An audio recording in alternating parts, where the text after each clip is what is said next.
Bienvenidos a nuestra serie de reflexiones de Cuaresma. Hoy vamos a meditar en la penitencia cuaresmal. En el Evangelio según San Mateo, en el capítulo 5, nos dice el Señor: Bienaventurados los pobres en el espíritu, pues de ellos es el reino de los cielos.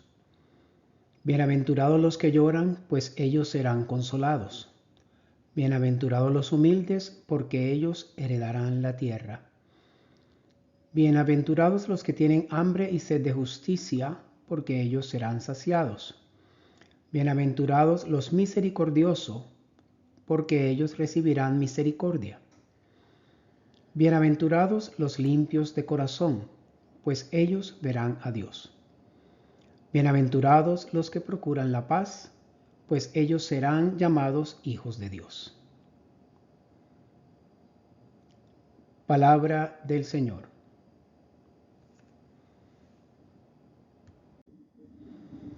Este texto del Evangelio nos invita a meditar en la santidad. Jesús llama bienaventurados a aquellos que son los herederos del reino. Y para nosotros, la reflexión sobre la penitencia tiene que ser entendida dentro del contexto del llamado universal a la santidad. El capítulo 5 de la Constitución Dogmática Lumen Gentium del Concilio Vaticano II nos dice que todos los que creen en Cristo, independientemente de su vocación en la vida, son llamados a la santidad. Pero, ¿qué significa ser santo? A veces pensamos que la santidad es algo para unos pocos muy especiales, pero la Iglesia y la palabra de Dios nos dice que la santidad es para todos. Desde el libro del Levítico, Dios le dice a su pueblo: sean santos, porque yo soy santo. Y el llamado de las bienaventuranzas de Jesús es el llamado a la santidad. Ser santo es seguir los pasos de Jesús. Y cada cristiano debe buscar vivir la voluntad de Dios en todos los asuntos de su vida. Dedicarse a amar a Dios y amar y servir al prójimo, usando sus propios dones personales en todas las circunstancias y en todas las condiciones de su vida. Como vemos, ser santo es, en resumen, enfocarse en los asuntos de Dios por sobre todos los otros asuntos y las otras cosas de nuestra vida. Se trata de vivir abiertos a la voluntad de Dios y de poner nuestra vida siempre en las manos de Dios. El Papa Francisco, en la exhortación Gaudete et Exsultate, nos habla de la santidad y nos dice: para ser santos no es necesario ser obispos, sacerdotes, religiosos o religiosas. Muchas veces tenemos la tentación de pensar que la santidad está reservada solo a quienes tienen la posibilidad de tomar distancia de las ocupaciones ordinarias para dedicar mucho tiempo a la oración. No es así.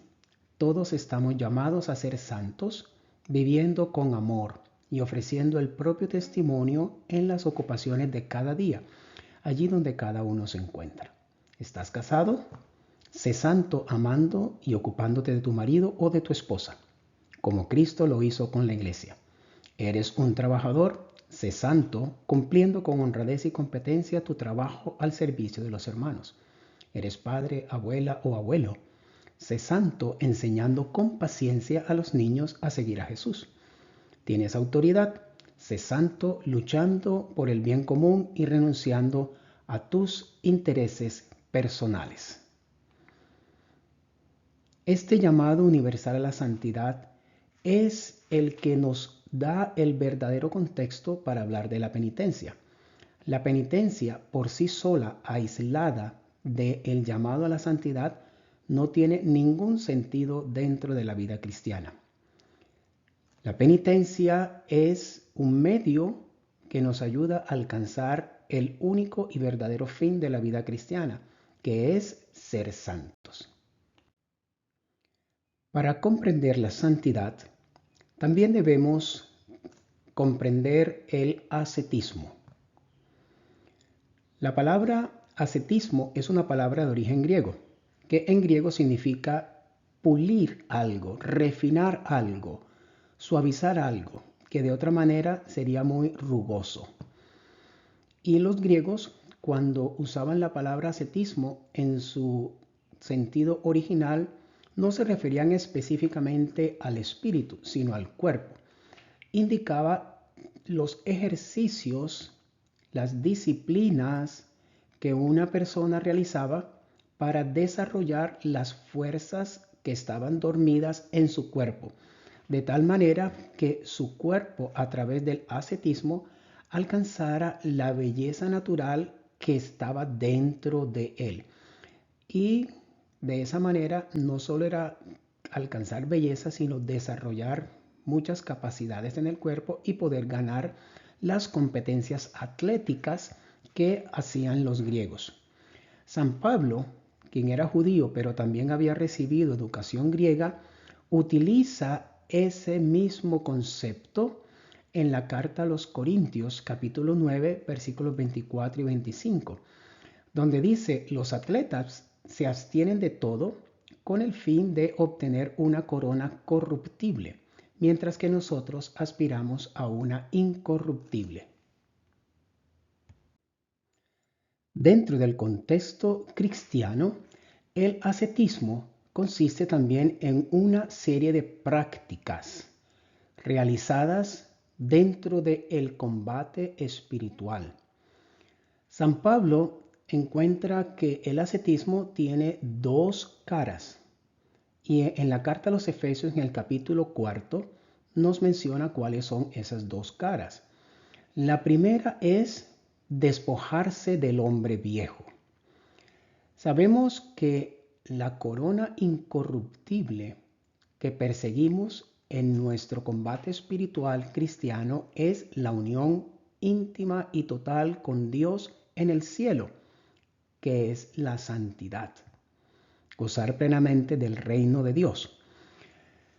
Pero para alcanzar esa meta, primero debemos despojarnos del hombre viejo, es decir, del hombre que está sometido a los impulsos, pasiones y deseos de nuestra naturaleza humana. Una naturaleza que desde el pecado original de Adán y Eva ya está corrupta, en el sentido de que está inclinada al pecado. Como el mismo San Pablo en las cartas nos dice: termino no haciendo el bien que quiero hacer y al contrario hago el mal que no quiero hacer. Esa es una batalla espiritual que todos experimentamos, que nuestros impulsos naturales, nuestras tendencias, nuestras pasiones nos llevan usualmente a actuar en contra de lo que es nuestro más grande deseo, que es vivir la santidad. Ahí es donde el ascetismo tiene una función fundamental para ayudarnos a dejar ese hombre viejo, porque el ascetismo nos presenta una serie de prácticas que buscan controlar nuestros impulsos, darle disciplina a nuestros deseos, a nuestra voluntad, y buscan eliminar los obstáculos que esos impulsos y deseos nos ponen para poder nosotros vivir más plenamente nuestro llamado a la santidad. El ascetismo, en su segunda cara, nos dice San Pablo en la carta a los Efesios, que es revestirse del hombre nuevo, según la imagen de Dios. Nuestro modelo es Jesucristo. Seguir a Jesús, imitar a Jesús, eso es ser hombre nuevo, que en otras palabras es ir transformándonos en otros Cristo. Este es un esfuerzo de orden sobrenatural. y no puede ser realizado sin la gracia divina. Uno no puede convertirse en otro Cristo si no es por la gracia que Dios mismo nos da y que actúa desde dentro de nosotros para transformarnos en otros Cristos. En el bautismo hemos sido adoptados como hijos de Dios, recibimos el Espíritu Santo y recibimos la gracia santificante, como lo llama la Iglesia en su teología. Es decir, la ayuda de Dios, la presencia de Dios en nuestro espíritu, en nuestro interior, que nos santifica. La santidad es la obra de Dios en nosotros, no es nuestra obra. Entonces ven que esta segunda parte de la ascesis consiste más en dejarnos moldear por Dios que en nuestro esfuerzo personal. En ese sentido, el ascetismo corporal, o sea, ese primer esfuerzo, disciplinas, prácticas sacrificiales que a nosotros hacemos, no tiene un valor absoluto, o sea, no tiene un valor en sí mismo, sino que es relativo, es decir, tiene un valor en relación con el fin último de nuestra vida cristiana, que en este caso es la santidad. Y Santo Tomás de Aquino, al meditar en el ascetismo, entonces nos da una importante recomendación. El ascetismo corporal, las prácticas penitenciales, los sacrificios corporales deben ser usados con prudencia. El fin último de nuestra fe es la santidad. Y la santidad no es otra cosa que llegar a la perfección en el amor. El amor da a cada cosa su correcta dimensión, la dirige hacia su fin último. El amor es el principio de la unidad, sin importar la diversidad de los estados, de las vocaciones y las tareas particulares. San Agustín nos recordaba, al final de nuestros días seremos juzgados en el amor. No nos preguntarán, en últimas, cuántos ayunos hicimos, cuántos sacrificios, cuántas renuncias, cuántas mortificaciones físicas. En últimas, el juicio será en el amor. En ese sentido, es que nos recuerdan los santos que las penitencias están orientadas al amor. Practicar la penitencia debe llevarme a mí a acrecentar mi amor a Dios y el amor hacia mis hermanos. Si las penitencias cuaresmales me llevan a ser una persona más compasiva y misericordiosa, porque he compartido el sufrimiento de mis hermanos y sufro al ver el sufrimiento de mis hermanos, y además me uno a Cristo sufriente que se entregó en la cruz por amor, entonces las penitencias cuaresmales tienen su verdadero sentido y están orientadas hacia la perfección del amor. Pero si las penitencias cuaresmales, en lugar de llevarme a ser más compasivo y misericordioso con mis hermanos, me van dando como una cierta sensación de superioridad, de creerme que ahora soy mejor que esos otros que no viven con tanta radicalidad las exigencias cuaresmales ni hacen estas penitencias que yo sí hago, entonces debo revisar mis prácticas cuaresmales y cuál es realmente, uno, la motivación y dos, el sentido que tiene para mí hacer la práctica cuaresmal. Recuerden, son siempre un medio para un fin. El fin es la santidad. La santidad es llegar a la perfección del amor. Amar como Cristo nos ama. Meditando en la perfección en el amor, que es la santidad, el Papa Francisco en su exhortación Gaudete et Exsultate nos invita a ser valientes en la búsqueda de la santidad. Nos dice, no tengas miedo de la santidad, no te quitará fuerzas, vida o alegría. Todo lo contrario, porque llegarás a ser lo que el Padre pensó cuando te creó y serás fiel a tu propio ser. Depender de Él nos libera de las esclavitudes y nos lleva a reconocer nuestra propia dignidad. No tengas miedo de apuntar más alto, de dejarte amar y liberar por Dios. No tengas miedo de dejarte guiar por el Espíritu Santo. La santidad no te hace menos humano, porque es el encuentro de tu debilidad con la fuerza de la gracia. En el fondo, como decía Leon Bloy, en la vida existe una sola tristeza, la de no ser santos. Qué palabras más sabias las que nos ha dejado nuestro Papa Francisco y nos motiva a hacer de la santidad el fin último por el cual vivimos nuestras vidas.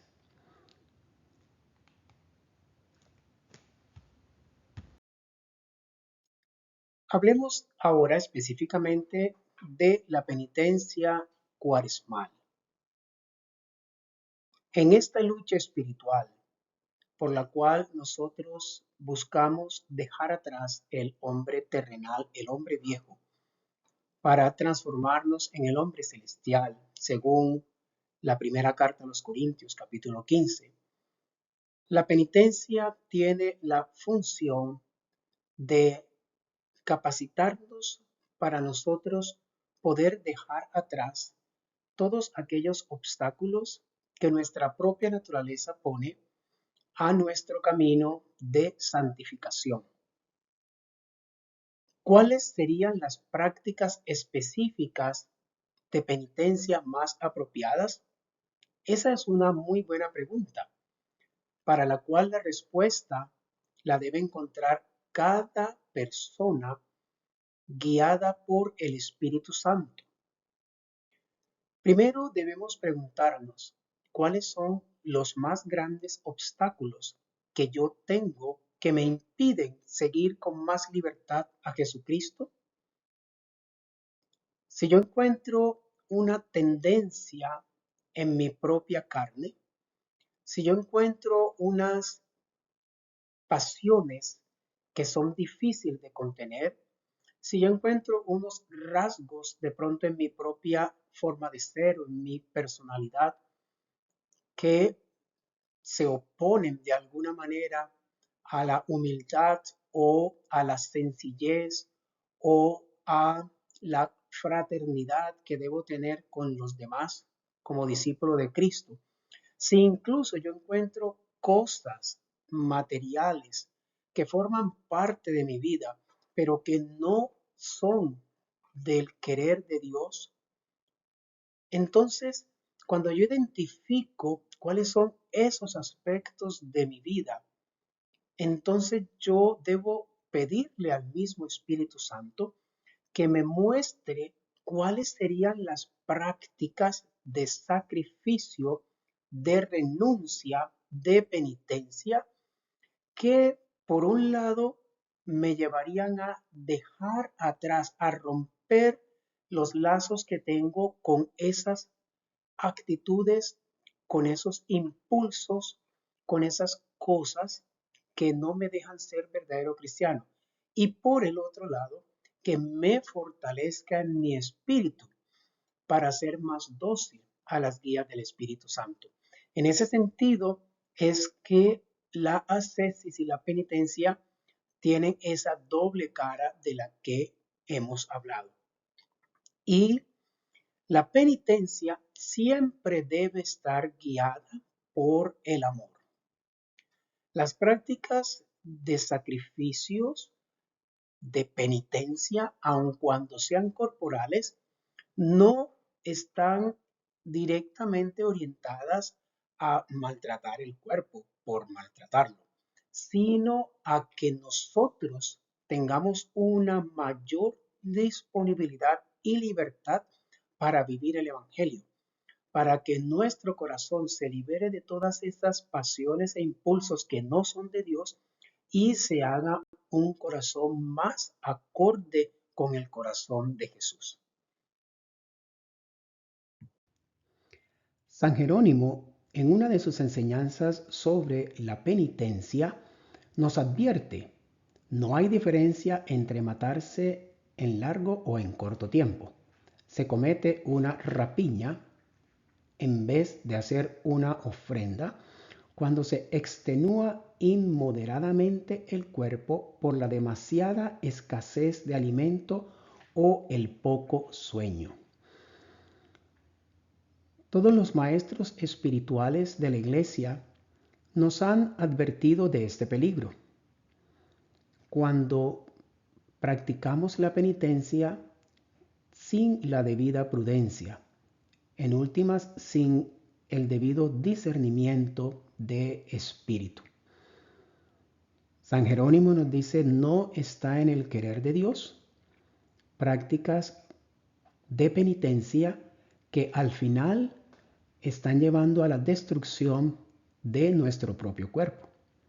Esa no es una verdadera ofrenda agradable a Dios.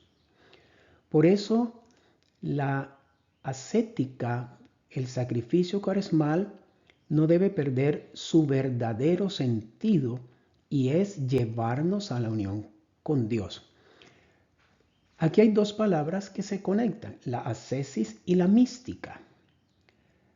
Sabemos que en nuestro camino espiritual hacia el encuentro con Dios, lo que ponemos de nuestra parte, es decir, nuestros esfuerzos y sacrificios, es lo que llamamos ascesis, penitencia. Y lo que Dios pone es lo que llamamos mística. La ascesis nos aporta el control necesario de nosotros mismos para poder ser dóciles a la experiencia mística. Y la mística nos pone en contacto con Dios para que sea Él mismo quien nos guíe hacia la unión mística con Él, que es el fin último del camino cristiano y cuya plenitud solo alcanzaremos en el cielo. Los maestros espirituales en nuestra tradición católica también nos invitan a meditar en 3 vías o 3 etapas dentro de ese camino de perfección cristiana. Nos dicen, primero está la vía purgativa, que es cuando nosotros en nuestra vida cristiana somos conscientes de que los apetitos, las pasiones, las tendencias, los hábitos desordenados de nuestra naturaleza aún poseen mucha fuerza y son todavía obstáculos fuertes para que vivamos plenamente nuestro llamado a la santidad. Cuando estamos en esta etapa purgativa en nuestra vida espiritual, es en donde necesitamos con mayor intensidad las prácticas y las disciplinas penitenciales sacrificiales para ir alcanzando cada vez más control de los impulsos de nuestro cuerpo y para poder eliminar de nuestra vida aquellas actitudes que no son acordes con nuestro llamado a perfeccionarnos en el amor. El segundo momento, la segunda vía, es la vía iluminativa. Es cuando esas nieblas de nuestras pasiones y nuestros impulsos naturales ya se han levantado un poco, se han disipado o hemos alcanzado un cierto control y una cierta disciplina, de tal manera que nos sentimos más libres, más a gusto con la práctica de la vivencia de nuestra fe. Y la tercera vía es la vía unitiva, que simplemente es cuando podemos decir con San Pablo, ya no vivo yo, es Cristo quien vive en mí. Es decir, cuando ya nuestra alma está perfectamente unida hasta donde nos es posible en esta vida a Cristo, de tal manera que el amor de Cristo está unido a nuestro amor y nosotros somos dóciles a la voluntad de Dios en todo momento en nuestra vida. Estas 3 etapas se sobreponen una a la otra. ¿Qué significa eso? Que incluso una persona que haya alcanzado en esta vida la vía unitiva todavía va a tener en su vida espiritual la vía purgativa, todavía va a encontrar obstáculos que le siguen poniendo más difícil vivir esa unión con Cristo. La perfección solo se dará hasta la otra vida. Al hablar de la penitencia en el tiempo de Cuaresma, debemos entender que ella está unida a la penitencia sacramental, es decir, al sacramento de la confesión. Porque cuando nosotros meditamos en todos nuestros obstáculos para vivir plenamente la fe y empezamos a practicar sacrificios y penitencias, inmediatamente nos damos cuenta, uno, de cuánto ofendemos a Dios con nuestras acciones, con nuestros pensamientos, con nuestras omisiones. Y dos, nos damos cuenta que solos no podemos superar ninguno de esos obstáculos. Pero en su sabiduría Dios nos dio el sacramento de la confesión. Y en el sacramento de la confesión nosotros encontramos una gran fuerza para superar esos obstáculos y para ir avanzando en ese camino espiritual, pasar de la vía purgativa a la vía iluminativa y llegar hasta la vía unitiva. El sacramento de la confesión primero nos invita a que reconozcamos ante Dios nuestra debilidad, que seamos humildes, que sepamos que sin Él nada podemos hacer. También el sacramento de la confesión nos invita a vivir en ese proceso constante de conversión personal. La conversión es una tarea de toda la vida y las prácticas cuaresmales nos hacen más conscientes de la necesidad que tenemos en todo momento de seguir trabajando en nuestra propia conversión. Y la búsqueda frecuente del sacramento de la confesión es un signo muy claro de nuestro compromiso con nuestra propia conversión. También el sacramento de la reconciliación nos trae el perdón de Dios. Dios conoce nuestra debilidad. Dios sabe que nos es muy difícil no caer en el pecado, en esas tendencias humanas. Y por tal razón el sacramento de la confesión nos muestra ese amor misericordioso de Dios que nos dice: yo te amo más allá de cualquier debilidad humana que puedas tener y yo te perdono, levántate, sigue adelante. Y el sacramento de la confesión también nos da la gracia de Dios, la gracia actual para superar específicamente ese obstáculo que se nos hace tan difícil. Cuando la iglesia habla de la gracia actual, está hablando de la gracia de Dios, es decir, de la presencia de Dios en nuestro espíritu que con su poder actúa. Pero cuando dice de actual, se refiere a una gracia específica para un aspecto muy puntual en nuestra vida. Por eso, cada vez que confesamos ese pecado que se nos hace tan difícil, Dios nos está al mismo tiempo dando una gracia especial para superar ese pecado. De ahí la recomendación que nos da la iglesia de hacer de la confesión un hábito, no solamente durante la Cuaresma, pero durante toda nuestra vida. Muchas gracias por acompañarme en esta reflexión cuaresmal y que Dios a todos nos ayude con su gracia para seguir creciendo en el camino de la perfección en el amor y poder llegar un día a la morada eterna en el reino de Dios.